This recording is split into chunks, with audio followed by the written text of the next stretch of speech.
شرح البوربوينت من البداية خالص لحد ما تبقى واحد بيصمم على البوربوينت نفسه. أول ما تفتح البوربوينت بتلاقيه كده زي ما انت شايف، في عندك فوق البار تولز، تمام، أو التول بار قصدي. في عندك من فايل هتلاقي سيف وسيف از وحاجات ليها استخدام بعدين، بالأخص سيف از بإن انت تغير ما بين بوربوينت وبي دي اف أو وورد. عندك بعد كده هوم فيها شوية أدوات برضه هنعرفها.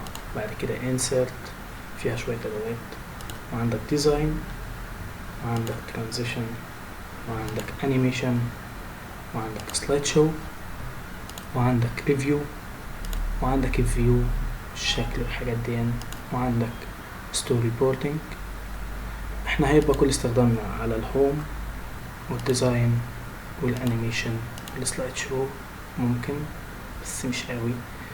فاحنا هنشتغل اكتر على الهوم والديزاين والانيميشن بس.